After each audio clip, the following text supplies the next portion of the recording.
Good morning, everyone. Let us start this session. So this is the second lecture of mechanics. In the previous lecture, we have seen the introduction of the subject, what are the prerequisites, and what is the application of engineering mechanics. So today we will start with the module 1. So we will cover the basic concepts in the module 1. So this is the overall content of the module 1. So module 1 is divided into 3 sections. In section 1.1, we have the system of coplanar forces. So we will study the classification of force system, and specifically it is a coplanar force system. Then principle of transmissibility, composition, and the resolution of forces. Okay. After that, in section 1.2, we will study the resultant force. Okay. So how to find out the resultant for coplanar and non-coplanar force system. Then concept of moment, that is the moment of force about a point. Then concept of couple, Varignan's theorem, then force couple system, and distributed force system in a plane. And in section 1.3, we have this centroid. Okay. So the centroid term is similar to the center of gravity. So we will study the centroid and we will solve some problems on the centroid calculation for composite plane laminas or plane areas. Okay. So this is the content of module 1.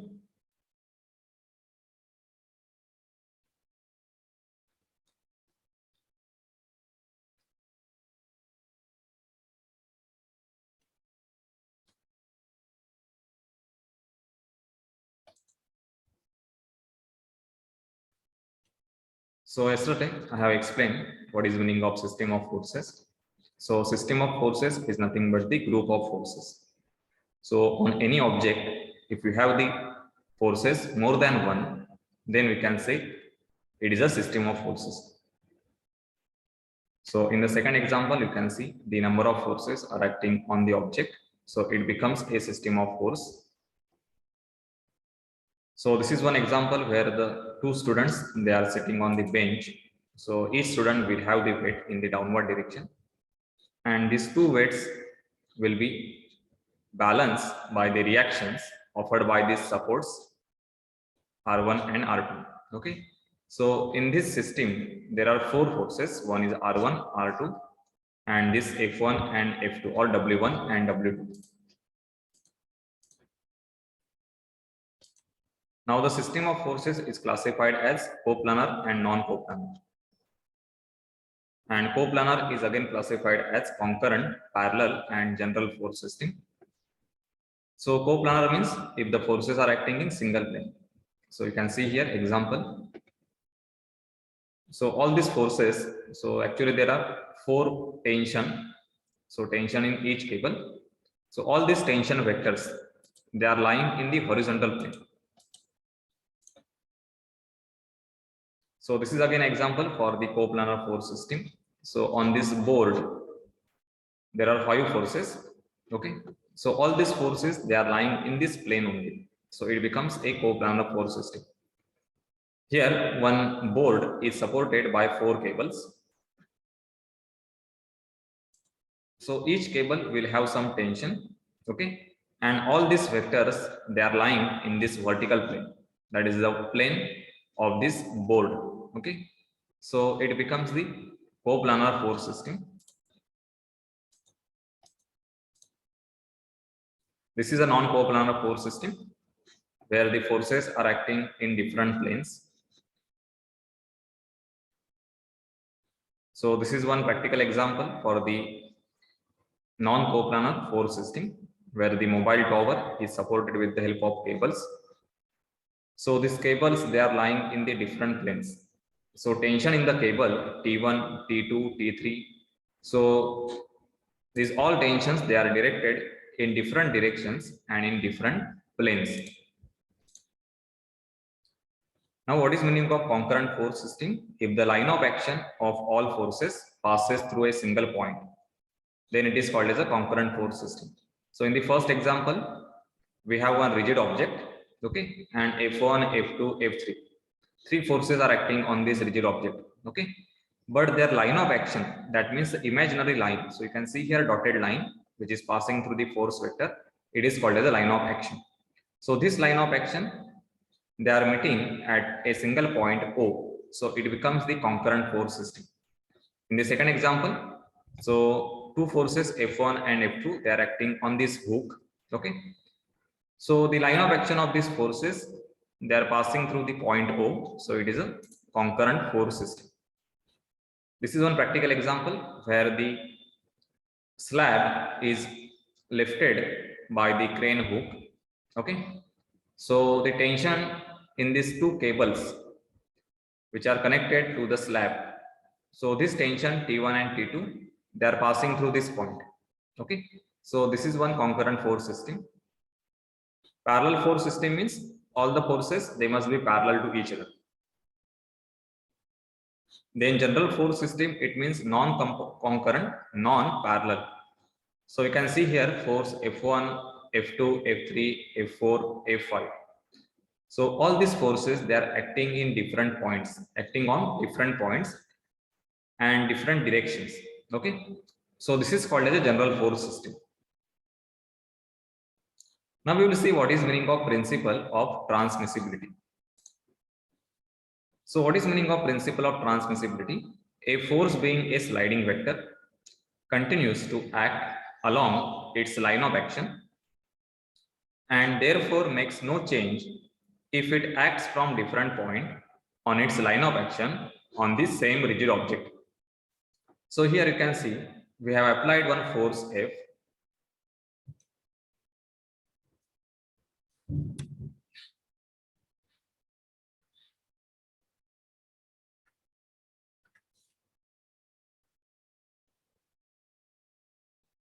So this is one rigid object and there is one force at this point. So let us take this as a F. Okay. So if you draw one imaginary line from this force vector like this, so this is called as the line of action. Okay. So what is principle of transmissibility? Suppose this point is O1 on which force is acting having the magnitude F. So on the same line of action, you can slide this force. Okay. So if I select another point on the same line of action, let us take this as a O2. Okay. And if I shift the force from this O1 to O2, then effect will remain same. So now I will select O2 on the same rigid object. I can show the force at the point O2 along same line of action. Okay. So both these systems, they are same. There is no change.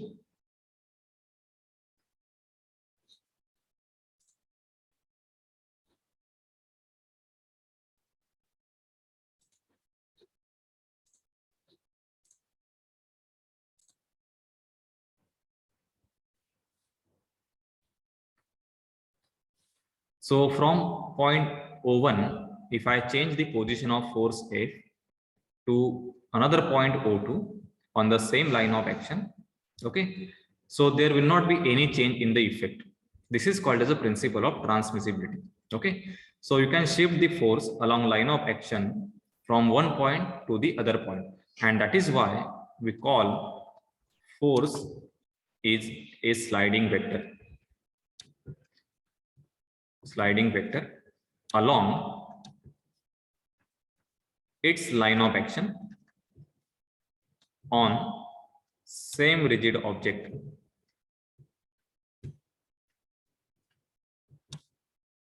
So the necessary condition for the principle of transmissibility is object must be rigid object and we can shift the force along its line of action.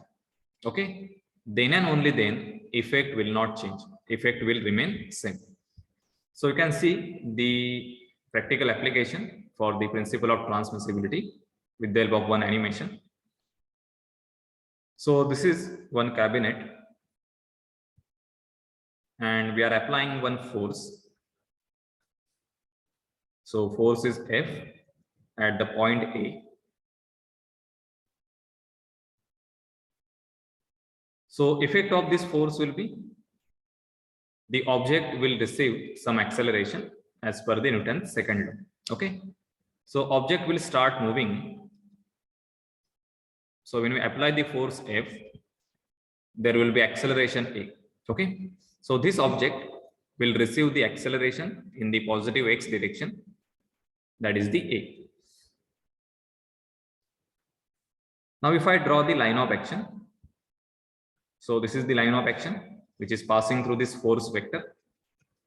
So initially we are applying the force at point A. Now just imagine we change the position of this force from point A to another point on the same line of action.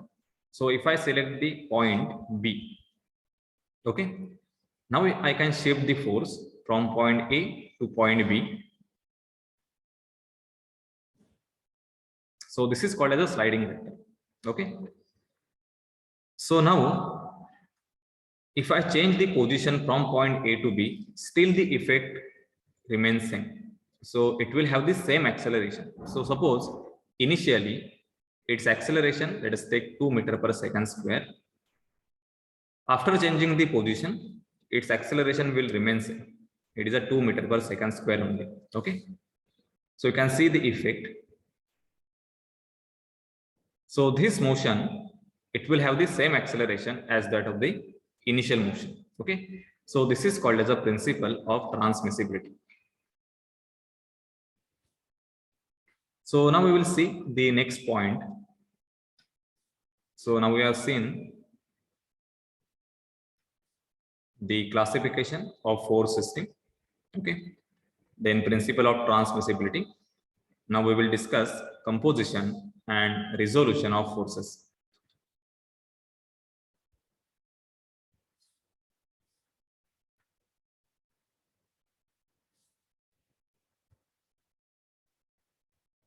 So what is resolution of force? Resolution of force, it implies breaking the single force into two components or two parts such that if components combined together would have the same effect as that of the initial force. So here you can see the resolution of forces into rectangular components. So rectangular components means component along x and y direction. Okay. So for the resolution, we will consider the x and y coordinate axis, and this is the origin. Okay. And there is one force F. So this force F, it is at an angle theta with respect to positive x axis. Okay. Now if you want to resolve this force F along along x and y axis, that means we will divide that force into two parts. So this is called as a resolution. Okay. So one part or one component of the initial force, it will act along x axis, that is called as a x component Fx, and the component acts along y axis, it is called as a Fo. Okay. So once we resolve the force, then we should not consider the initial force. Okay. So for the calculation, we should concentrate only on the components. So we will consider Fx along x axis and then Fy along y axis. Do not take this initial force in your calculation. Okay. It has no role once we resolve the forces along x and y direction. Now let us see how to find out the exact value of Fx and Fy when the angle of force is theta. So before that, we will see why the resolution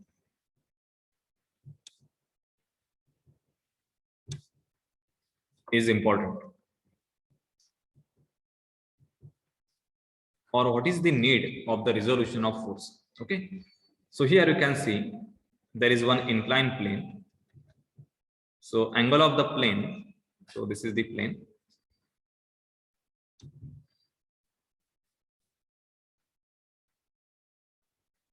So angle of this plane with respect to horizontal or the ground is theta. Okay. And there is one object on this inclined plane. So this object, it is having the mass m. Okay. So at this condition, let us take this initial position as a position 1. Okay. So at the position 1, there is one force acting on this object. So that force is nothing but the weight force or force due to gravity. Okay. So this weight force, which is W, which is equal to mass into acceleration due to gravity, that is a mg. Okay. But if you observe the motion, so the motion of the object, it will not be in the direction of this weight force. So you can see here in the animation, this object, it will start sliding down due to gravity. Okay. But actually the gravity, it acts in the vertically downward direction. Okay. But object will slide along the plane. So you can see here, this is the sliding motion. Okay. So there must be one force in the direction of this inclined plane. Okay. And that force will pull the object in the downward direction. Okay. Actually, your force is mg. It is acting in the downward direction or vertically downward direction. Okay. But motion of the object, it is along this direction. So there has to be one force which is parallel to this direction. And that is why we need to resolve the force so that we can find out the component which acts along the plane direction. Okay. So you can see here, this component, right now we don't know exact value of this force, but there is one component of the force mg which acts along the plane, and this force, it will pull the object in the downward direction. Okay. So now you can see the motion with that component. Okay. So actually this component, it caused the motion in the downward direction. So for the calculation, so this force is mg. Okay. So we will consider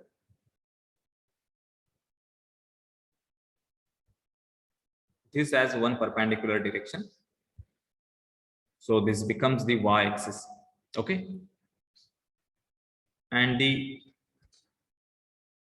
plane direction we will take as a x-axis. Okay. So it becomes one coordinate system, x and y. Now consider this point as a origin.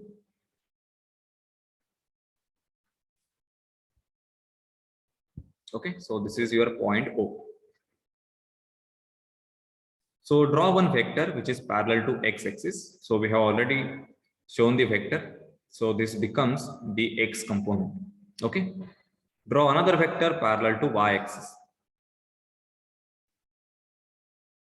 So this is the y component, which is a fy. Okay.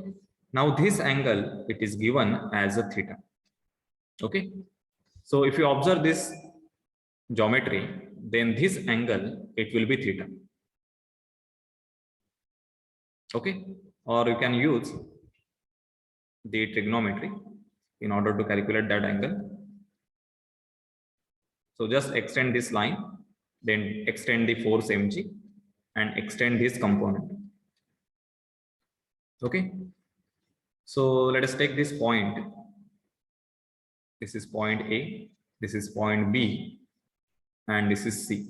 Okay. So in the triangle A, then this point,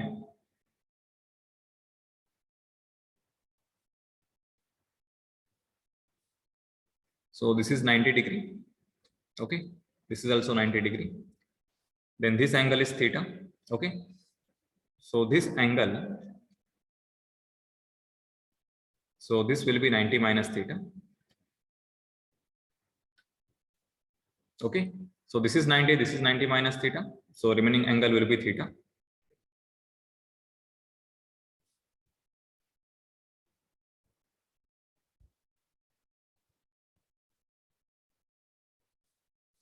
So total angle in triangle is 180 minus our angle is 90 minus theta. Okay, and second angle is 90 if you observe this triangle.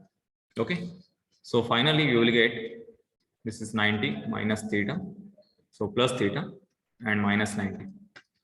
So the remaining angle is theta. Okay, now you can resolve the force as, so this angle is theta, so this becomes the adjacent side. Okay, so always adjacent is cos. Okay, so this resultant force is mg, so you can take this force as a F. Okay, so Fy component, it becomes F cos theta, and that is nothing but F is mg and this is cos theta. This component is opposite to this angle theta. Okay, so your Fx component, it becomes F sin theta, and this is equal to force mg into sin theta. Okay, so this is the magnitude of the component Fx and component Fy. So in this motion, that is the motion of the block in the downward direction, F cos theta or this Fy component, it has no role. Okay, only component Fx, which is mg sin theta, it will cause the motion of the object in the downward direction. Okay, so in order to find out the magnitude of the force which will cause the motion of the given object, we need to resolve the force. Okay, so this is the need of resolution. So every time it is not possible that the motion of the object, it will takes place in the direction of the force. Okay, it may change the direction as per the given inclination, and it is required that we should find out the component along the given angle theta. Okay, so another example is,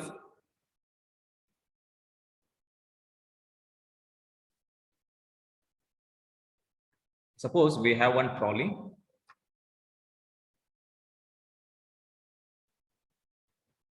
and we are applying a force in this direction, so that force is F. Okay, this angle is given as a theta. So when you apply the force F and there is a weight of the trolley, that is equal to mg. Okay, so the net motion, it takes place in this direction along positive x direction. Okay, actually your force is acting at an angle theta, but motion is not along the force, it takes place in the horizontal direction. Okay, and for this problem we should find out the component along the x direction. So you can resolve that force like this. So this is the x component. Okay, and this is the y component. So x component is adjacent to angle theta, so it becomes F cos theta, and this is opposite, so Fy, it becomes F sin theta. Okay, so this is the resolution of force, and I hope you have understood what is the need of resolution. So now we will see how to resolve the forces in the xy coordinate system. So here I have drawn the x and y axis, and this is the first quadrant, and there is one force in the first quadrant which is F. Okay, so I will explain how we get component F cos theta and F sin theta. Okay, so we want to resolve the force along x and y direction. Okay, so just I will draw the perpendicular. So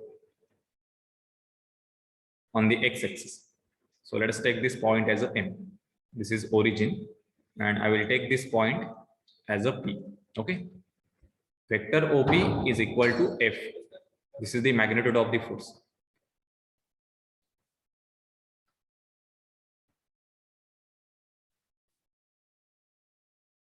Now this side OM is nothing but the x component. So in order to find out the fx, we will consider the triangle OPM. Okay, so in the triangle OPM, suppose the force angle with respect to x-axis theta. So we can use cos theta. So what is cos theta? Adjacent side upon the hypotenuse. So adjacent is OM and the hypotenuse is OP. So OM is equal to x. So OM value is fx and the OP is nothing but the hypotenuse. Its value is f. Okay. So this x component we can write this is equal to f cos theta. Okay. So this is the mathematics behind the x component, which is a f cos theta. Now, if we are interested to find out the y component, okay, so you can note down this.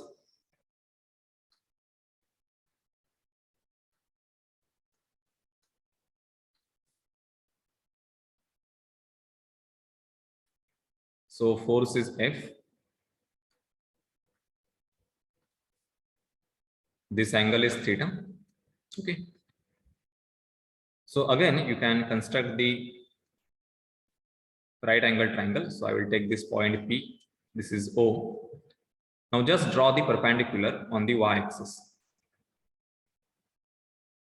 Okay. So take this point as a N.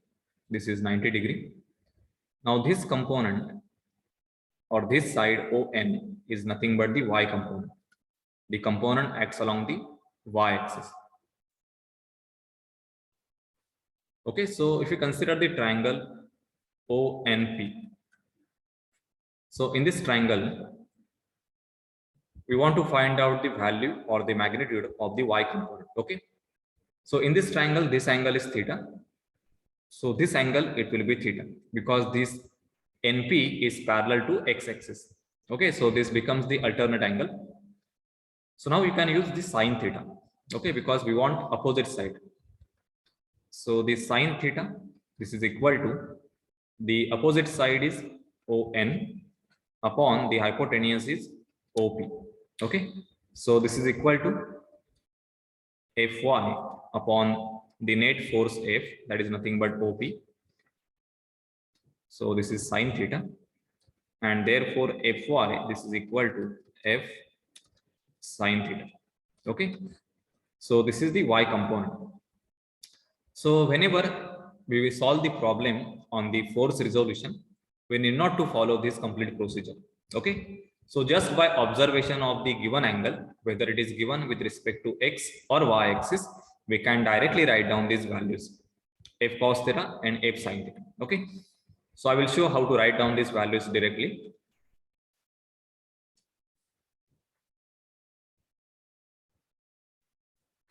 So this is the force F given at an angle theta. Okay, and question is find out the x and y component. So what is fx and what is f1? So first observe this angle. Okay, whether it is given with respect to x-axis or it is given with respect to y-axis. Okay, then draw the component. So this is x component which acts along x-axis, and this is the y component. Okay, now x component, whether it is f cos theta or f sin theta, we will decide depending on this angle theta. Okay, now this x component is adjacent to angle theta. Okay, for adjacent use cos theta. So this is f cos theta. Fy is opposite to angle theta. How is it opposite? So if you draw the vector like this, or this side is parallel to Fy. Okay, and therefore we call this as opposite. So Fy, it becomes f sin theta. So in the calculation, we will write fx is equal to f cos theta, and Fy this is equal to f sin theta. Now just if I change the angle,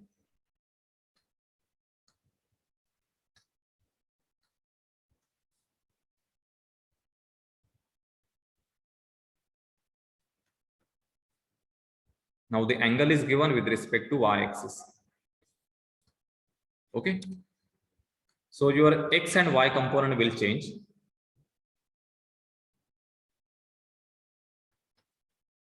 This is fx.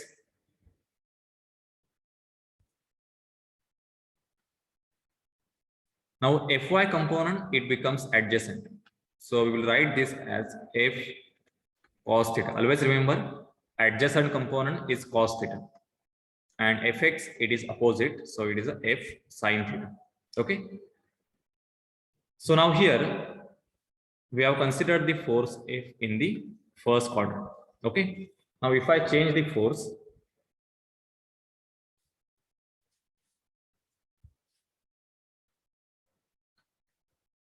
now if I select the quadrant, second quadrant,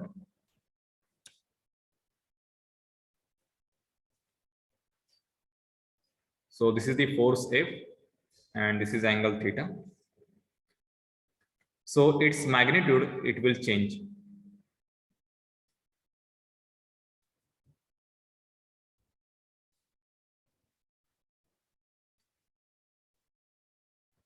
So this angle theta, it is given with respect to x-axis, which is a negative x-axis, and this is a y-axis. So this is fx, this is fy. So fx, as it is adjacent to angle theta, we will write this as a f cos theta. Okay, and fy here, it is f sin theta. But whenever we use this component in the calculation, we should consider the proper sign. Okay, so I will write fx as f cos theta, but its direction is towards negative x direction. So take this as a minus, and fy is plus f sin theta.